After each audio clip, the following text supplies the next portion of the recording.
آج ہم activity number 2 کریں گے، اور اس ایکٹیویٹی کے حوالے سے میں آپ کو بتا دوں کہ اس میں آپ کو ایک تصویر دکھائی جائے گی، اور اس تصویر کو جو ہے آپ نے اچھے طریقے سے دیکھنا ہے، اور اس کے ہر پہلو کا جائزہ لینا ہے، اور یعنی اس کے بعد آپ نے 1 سے 2 جملے جو ہیں کمنٹ کرنے ہیں کہ آپ نے اس تصویر سے جو میسیج مل رہا ہے وہ میسیج آپ نے کیا پک کیا۔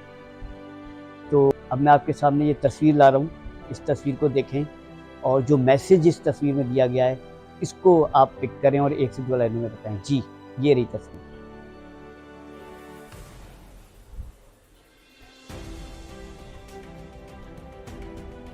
اچھا جی،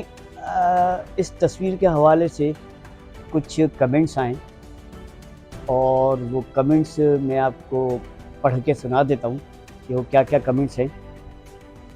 جی، اس میں پہلا کمنٹ تو یہ آیا ہے کہ اس ملک کو لاکھوں لوگوں کے خون سے سینچا گیا ہے۔ بڑی اچھی انہوں نے ایک بات کری۔ اسی طرح ایک اور کمنٹ ہے کہ اب پاکستان اندھیروں میں ڈوبنے والا ہے اور اس کا زوال قریب ہے۔ اچھا، تیسرا جواب یا تیسرا کمنٹ جو ہے وہ یہ ہے کہ اس اندھیر نگری میں اب بھی روشنی کی کرن باقی ہے۔ اور ایک اور کمنٹ جو کیا گیا ہے، آنے والے دور میں اس ملک میں عورت حکمرانی کرے گی۔ یہ بھی ایک اچھا ایک کمنٹ ہے۔ اسی طریقے سے ایک اور کمنٹ ہے کہ مغرب کو اپنا ہدف بنا لیا گیا ہے، اس کی وجہ یہ ہے کہ کوئی بھی یہاں پہ محفوظ نہیں ہے۔ ٹھیک ہے، یہ بھی ایک کمنٹ ہے اس تصویر کے حوالے سے۔ اچھا جی، اب چلے میں تھوڑی سی اس تصویر کی وضاحت کر دوں، اور میں آپ کو بتاؤں کہ یہ تصویر جو ہے کیا میسیج دیتی ہے۔ پہلے تو میں بنیادی بات کو کلیئر کر دوں کہ میں جو اپنی رائے پیش کروں گا، میری ہی رائے جو ہے وہ قابل قبول کیوں ہوگی، یعنی میری رائے درست کیوں ہوگی۔ تو اس کا میں تھوڑا سا آپ کو اس حوالے سے بتاتا چلوں کہ میری رائے کیوں درست ہوگی۔ لیکن اس کی ایک میں مثال دیتا ہوں بڑی اچھی۔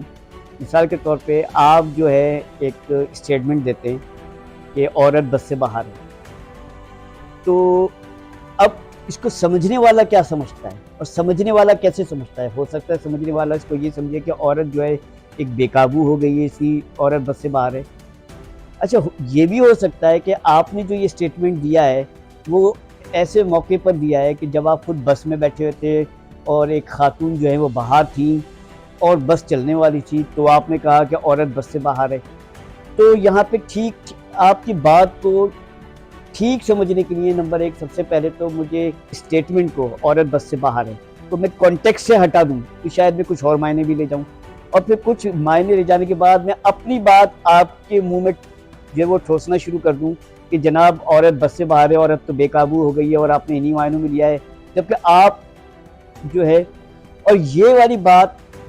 مجھ تک نہیں پہنچی کہ آپ جو ہے اس طرح بس میں بیٹھے ہوئے تھے اور اس طریقے سے آپ نے بات کی۔ میں تو صرف اپنے خاص پس منظر کے تحت جو میں آپ کے بارے میں جانتا ہوں کہ آپ کی بیوی سے روزانہ جھگڑے ہوتے رہتے ہیں اور اس طریقے سے آپ بہت تنگ آ چکے ہیں، اور پھر آپ نے یہ جملہ کہا ہے کہ عورت جو ہے بس سے باہر ہے۔ تو بات یہ ہے کہ جس نے یہ اسٹیٹمنٹ دی ہے اس کی رائے اسی کے مطابق سننا ضروری ہے،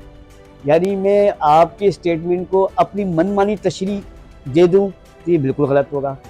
جب تک کہ اس اسٹیٹمنٹ کو جو آپ نے دی ہے میں آپ کے اپنے منہ سے کیوں نہ سنوں۔ اب میں بات ضرور سنوں گا، میں دلائل کا مطالعہ کروں گا، میں غور کروں گا، میں یہ بھی کہوں گا کہ ہو سکتا ہے آپ نے جو بات کہی ہے آپ نے دلیل جو ہے بہت کمزور دی ہے، آپ اس وقت بس میں تھے ہی نہیں۔ ایک مثال میں دے رہا ہوں کہ آپ نے جملہ تو تب کہا ہے کہ جب آپ بس میں نہیں تھی، جبکہ وہ بس میں تھے، میرے علم میں نہیں تھا۔ تو اس قسم کی بہت ساری، یعنی میں آپ کو یہ بتانا اور سمجھانا چاہ رہا ہوں کہ جو کمنٹس ہیں، جو رائے ہے وہ جس نے یہ اسٹیٹمنٹ دیا ہے اسی ہی کی مانی جائے گی۔ یہ بالکل ایسے ہی ہے کہ اللہ تعالیٰ قرآن مجید میں ایک بات کہتا ہے، تو اب جو اس نے ایک اسٹیٹمنٹ دیا ہے، جو اس نے ایک بات کہی ہے، تو میں جو اللہ نے مفہوم کے طور پہ یہ بات کہی ہے مجھے وہ لینا ہے، نہ کہ میں اپنا مفہوم اللہ تعالیٰ کے اس کے اندر جو ہے وہ بات میں ملاؤں کہ نہیں جناب اللہ تعالیٰ تو اس کا یہ معنی کہنا چاہ رہے ہیں، نہیں اللہ تو کہنے والا جو ہے وہ فائنل اتھارٹی ہوتا ہے۔ میں یہ بتانا چاہتا ہوں تو جس نے اسٹیٹمنٹ دیا ہے وہ فائنل اتھارٹی ہے اور اسی کی بات مانی جائے گی۔ تو یہ بات سمجھانے کے بعد میں سمجھتا ہوں کہ میں اس بات میں کامیاب ہو گیا ہوں کہ میری رائے جو ہے وہ کیوں سب سے زیادہ اہمیت کے حامل ہے، کیونکہ میں ہی جو ہے یہ ایکٹیویٹی کروا رہا ہوں، اس لیے میرا نقطہ نظر سننا اور میری دلیلیں سننا وہ بہت ضروری ہے۔ اس کے بعد پھر آپ کو اپنی رائے دے دیجیے گا، ہو سکتا ہے آپ کی رائے میری رائے سننے کے بعد کوئی سوال ہی پیدا نہ ہو۔ تو جی اب میں آتا ہوں اس تصویر کی دوسری طرف، اور کہ میں نے کیا اس کو سمجھا۔ اصل میں جو اس تصویر سے آپ کو سمجھانا چاہ رہا تھا وہ یہ کہ اس میں ایک جملہ لکھا ہے، یہ میرا ملک ہے۔ جی یہ میرا ملک ہے۔ میں یہ بتانا چاہ رہا تھا، میں ان خاتون کا تعارف کروانا چاہ رہا تھا کہ یہ میرا ملک ہے، لیکن آپ نے اس جملے کو یہ میرا ملک ہے کہا، اور پھر ہر ایک نے اپنی اپنی رائے جو اس حوالے سے دینا شروع کر دی۔ اچھا پھر ایک اور بات،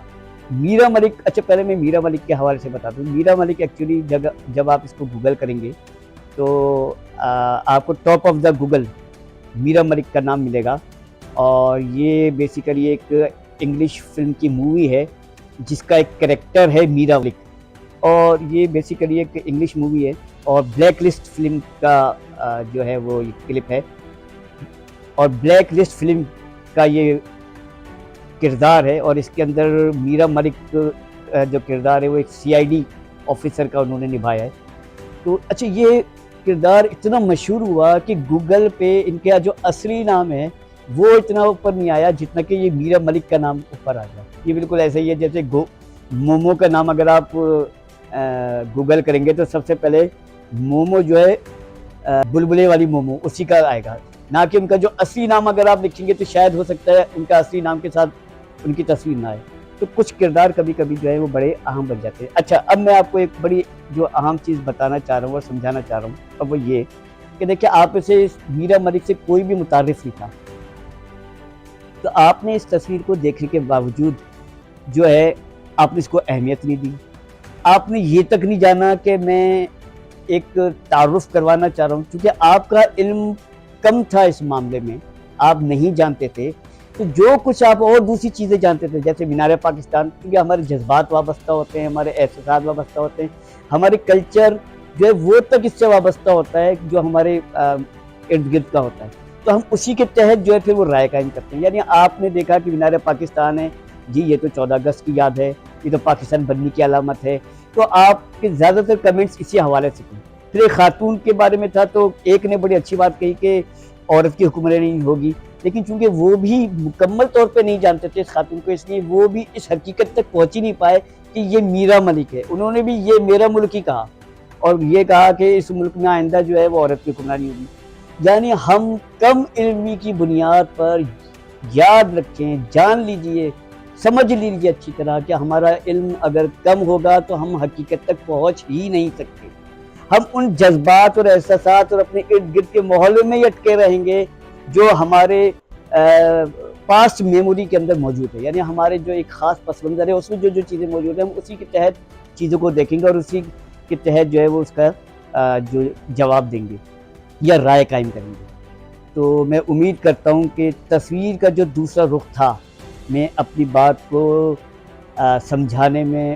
کامیاب ہو گیا ہوں گا، اور اختصار کے طور پہ میں آپ کی بات کو پھر دہرا دوں کہ ہر تصویر کا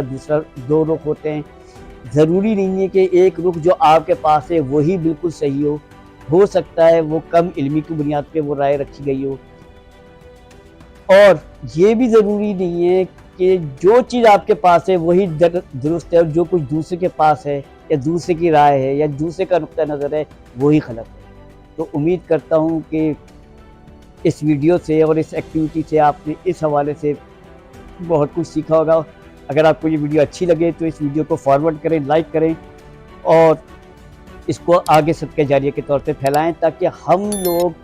یہ سوچ ڈیولپ کر سکیں کہ ہماری رائے دراصل مکمل نہیں ہے، ہماری رائے میں بھی، ہماری سوچ میں بھی، ہمارے فیصلوں میں بھی ہم جو فیصلہ چیزوں کو دیکھ کے اخذ کرتے ہیں اس میں جھول رہ سکتا ہے، اس میں کمی رہ سکتی ہے، اس میں جو ہے وہ پرفیکشن کبھی نہیں آ سکتی۔ یعنی یہ جب ہماری رائے بن جائے گی تو پھر آپ دیکھیں گے کہ ہم کس طرح ایک دوسرے کا احترام کر رہے ہوں گے، کس طرح ایک دوسرے کی رائے کو جو ہے وہ ریگارڈز دے رہے ہوں گے، اور کس طرح ایک دوسرے کی رائے کے حوالے سے اپنی رائے جو ہے اس کا بھی اظہار شائستگی کے ساتھ اور علمی نقطہ نظر سے کرتے ہوں گے۔ تو بہت بہت شکریہ، السلام علیکم۔